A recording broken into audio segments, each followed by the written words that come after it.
Aula 22 e 23, Geografia, para a segunda série do ensino médio, diferentes tipos de migrações. A gente tem visto já, nós tivemos aulas sobre população, né, sobre a demografia da população, a pirâmide etária, e nós vimos também que temos o crescimento vegetativo da população, que é o crescimento, que é o nascimento menos o número de mortes, e temos também um crescimento da população por movimentos migratórios. Então, hoje nós vamos ver quais são os tipos de migrações, como que a gente pode classificar os vários tipos de migrações. Primeiramente, migração é uma mobilidade espacial entre uma unidade geográfica e outra, envolvendo a intenção de mudança permanente de residência. Então, a pessoa migra quando ela abandona e vai para o outro, para, né, viver de forma fixa, ou seja, permanente, né? Ou seja, ela muda em busca de um novo trabalho, em busca de uma nova qualidade de vida, né? Como eu disse em outras aulas, as pessoas só migram, né? Por quê? Porque estão buscando melhorar a qualidade de vida ou até mesmo sobreviver, né? Era assim como eram as primeiras migrações lá na antiguidade, antes da antiguidade, na pré-história, os povos nômades, eles iam migrando em busca de alimento, de terras férteis. Porém, quando esse deslocamento acontece intencionalmente e de modo temporário, a gente classifica como deslocamento pendular, né? Lembrando, pêndulo, né, é como aquele relógio que tem aquele tic-tac, né? Ele vai e volta, vai e volta, vai e volta, né? Então, isso que a gente chama de pendular. Por quê? Porque não é um movimento fixo, não é um movimento permanente, onde a pessoa vai e fica lá. Ela fica indo e voltando, indo e voltando. Então, quando há esse movimento intencional de ir, né, até mesmo trabalhar e voltar no mesmo dia, né, por exemplo, uma pessoa pode trabalhar em Chapada e voltar para Cuiabá todo dia, vamos supor. Então, o que ela vai estar fazendo? Um movimento pendular, né? Lembrando sempre, pêndulo fica fixo, né? Não abandona. O movimento que a Lua faz em torno da Terra é pendular. Então, vocês não esqueçam o que é um pêndulo. Lembra do relógio tic-tac lá, aqueles relógios antigos que ficava batendo aqui, vai e volta, mas sempre volta, né? Analisando exclusivamente o deslocamento permanente, observamos a existência de dois tipos. Então, deixando de lado o movimento pendular, vamos ver os movimentos permanentes, né? As migrações permanentes. Então, nós vamos ter dois tipos, a migração interna e a externa. A externa é quando é de um país para o outro. Então, o fulano resolveu mudar para o Paraguai. Vai ser uma migração externa. Interna, resolveu ir lá para Campo Grande, respirar um ar melhor lá em Campo Grande, né? É uma migração interna de um estado da mesma federação para o outro.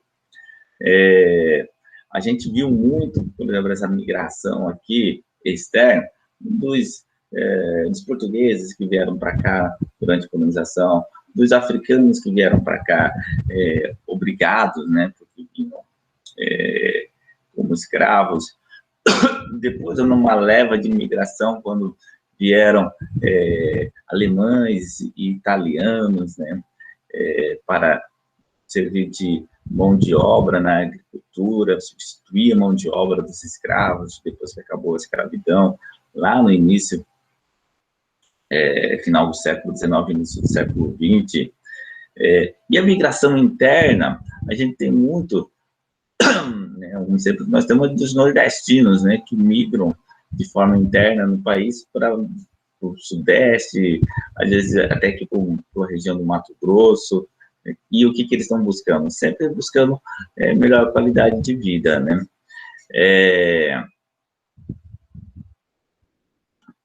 Aqui nós temos a imagem de um navio chegando no Porto de Santos em 1907, né? Início aí da migração europeia para o Brasil. Né? Que a Europa, naquele período, estava vivendo um boom populacional muito grande, né? E faltava terra lá, faltava, né? Muita gente estava vivendo de forma muito precária na Europa, e vieram tentar a sorte aqui no Brasil para substituir a mão de obra escrava, depois que acabou a escravidão, e muitos, né, continuaram vivendo de forma muito precária ainda aqui, e outros, né, prosperaram, né. Lembrando, né, a exploração que se dava, né, do sistema de imigração, né, que o fazendeiro, ele pagava a passagem, né, a pessoa vinha e a pessoa tem que pagar essa passagem com o trabalho, né, mas só que aí ele acabava explorando, né, fazendo a pessoa trabalhar muito mais do que o necessário para pagar essa passagem. O movimento de saída da população de um lugar denomina-se emigração, e o movimento de entrada da população em um lugar denomina-se imigração. Isso aí é bem fácil de você lembrar. E de interno e de externo. Então, emigrar, estou indo embora. Imigrar, estou chegando. E sempre, né, entender o ponto de vista, né? Quem está falando, né? Por exemplo, eu sou brasileiro, eu chamo os italianos que vieram para cá de imigrantes, né? O italiano que ficou lá vai chamar esse meu imigrante de emigrante, porque ele emigrou da Itália. Então, se é o italiano, ele vai falar, fulano emigrou. Né? Se somos nós que estamos recebendo, nós vamos dizer que ele é um imigrante. Então, o movimento de entrada e imigração, o movimento de saída e imigração. Vamos dar um exemplo nosso aqui, né?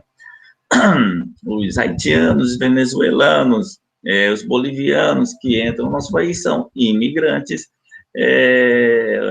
as pessoas que deixam o nosso país para ir tentar sorte na Europa e mais comumente nos Estados Unidos, são imigrantes para nós, e para o Donald Trump, eles são imigrantes. Ok? Nos últimos 20 anos, a Europa se transformou na principal área de recepção de imigrantes provenientes, principalmente de áreas pobres da América Latina, da África e da Ásia. Então, a gente tem muito essa imigração para a Europa e de lugares pobres, né? A Europa, que já foi um lugar onde as pessoas estavam deixando, agora é um ponto de chegada, de imigração.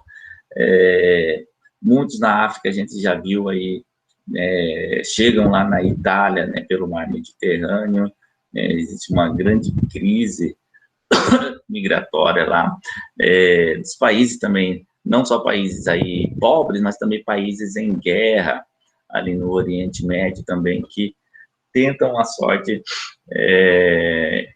ou a sobrevivência, né, indo para a Europa, né. Na segunda metade do século XX, as áreas de emigração, né, lugares onde as pessoas deixam, né, se localizavam principalmente nos países subdesenvolvidos da América Latina, da Ásia e da África, enquanto as áreas de atração populacional passaram a ser representadas pelos países desenvolvidos da América anglo-saxônica e Europa, da Oceania, especialmente a Austrália, né, que é um país rico ali, um dos poucos países ricos do hemisfério sul, e da Ásia, com destaque para o Japão, né? Quem nunca viu uma história de alguém que se casou com um japonês para tentar a sorte lá no Japão? Muitos jovens com nível educacional mais elevado também são atraídos para países desenvolvidos, com a expectativa de estabelecer-se profissional e economicamente. Esse tipo de deslocamento populacional é conhecido como fuga de cérebros. Então, isso aqui é muito interessante, por quê? quando você forma um profissional, existe todo um investimento da sociedade, não é só o Estado é quem banca, né, mas toda a sociedade é quem paga os impostos para o Estado. Então, quando uma pessoa está no seu país, ela se forma e ela vai embora, né, todo aquele investimento que a sociedade como um todo fez será perdido, né? Eu acho interessante que quando a formação ela é pública, né, deveria haver uma cobrança, né, da pessoa, né, com o seu trabalho, reverter isso de volta para a sociedade, já que foi a sociedade que investiu nela. E já se ela tiver feito o curso particular, tudo bem, vai ser feliz, vai lucrar onde você quiser. Mas eu acredito que quem fez a universidade pública deveria ter esse compromisso para com a sociedade, já que é a sociedade que financiou a formação desse profissional.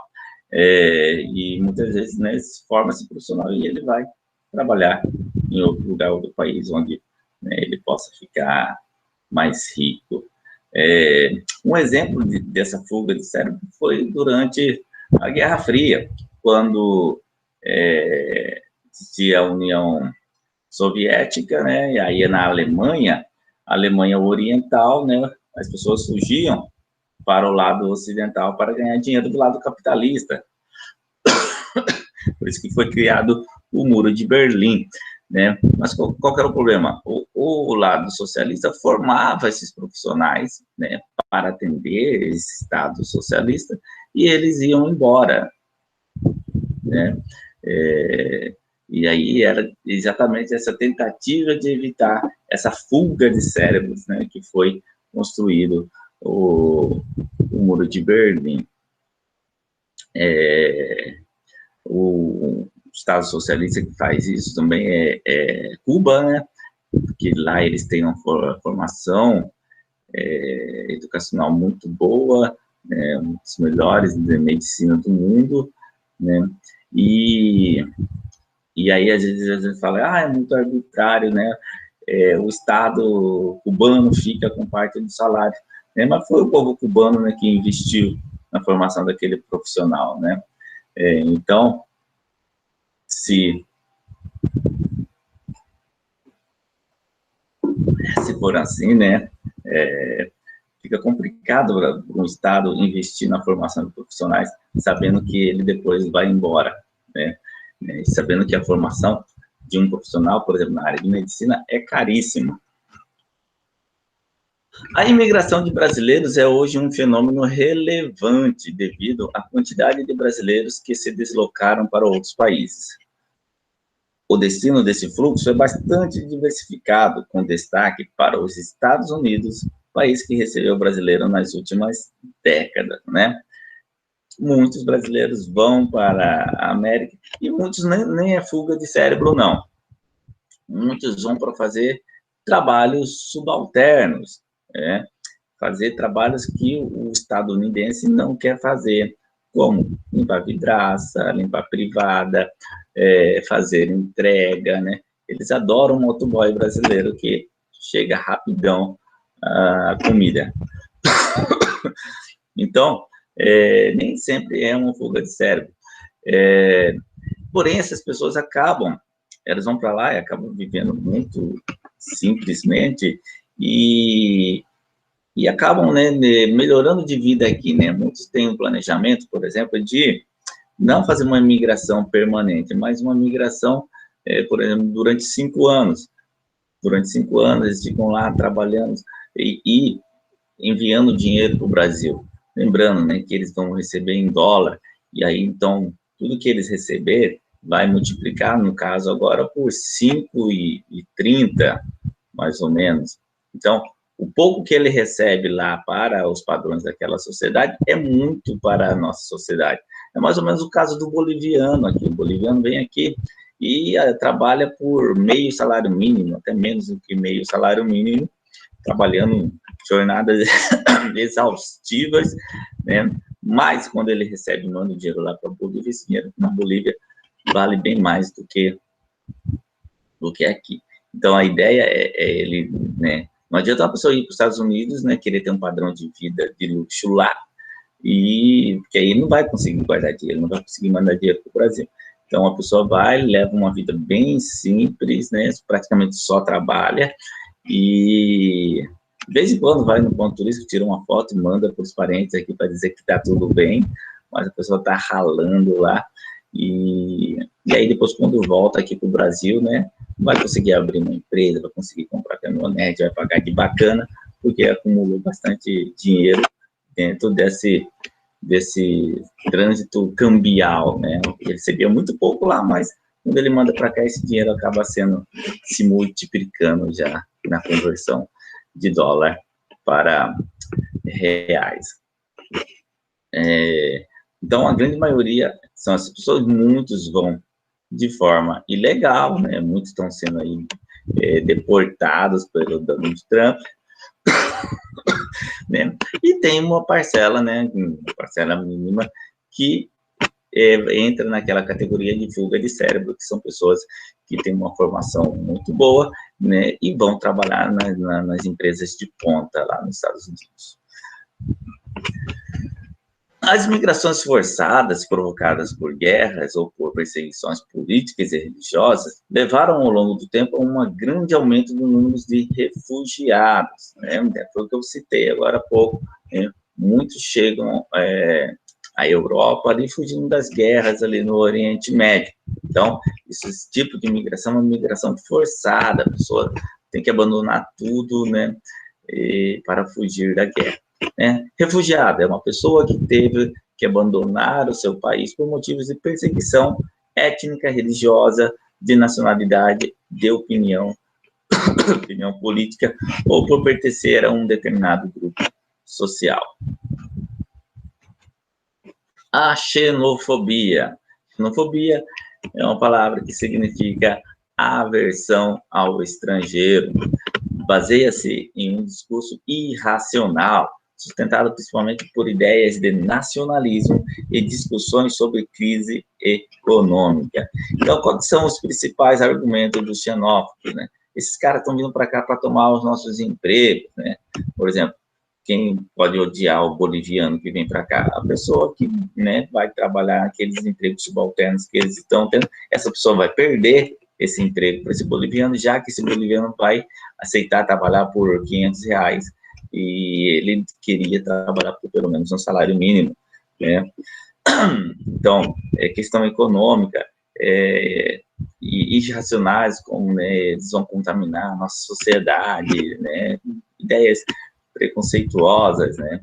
Ou eles estão trazendo doenças, né? O Benê fala que está destruindo o nosso país, criando favelas nas áreas mais pobres da cidade, tudo isso. Isso, não, uma série de ideias, né? E é olhado, né, todo, né? É só você tentar levar uma vida lá nos Estados Unidos, né? Nos Estados Unidos tem alguns lugares lá que tem muita piada com o mexicano, né? Quem nunca assistiu aquele, acho que é um filme do Adam Sandler, né, que tem um jardineiro lá mexicano, né? Aí toda hora o mexicano fica fazendo piada, né, em relação a ele. E quando é árabe, então, né, quando é árabe, fica falando que é terrorista, né, fica pensando que todo árabe vai ser um terrorista, né, então é uma série de fatores aí que leva a essa manifestação da xenofobia. A xenofobia não é algo recente, né? É algo que sempre esteve presente aí desde quando os primeiros povos começaram a se organizar enquanto povo, né? Então, essa aversão, né? Dizer quem somos nós, quem são os outros, e o nacionalismo exacerbado, né? Que a gente viu na Alemanha nazista,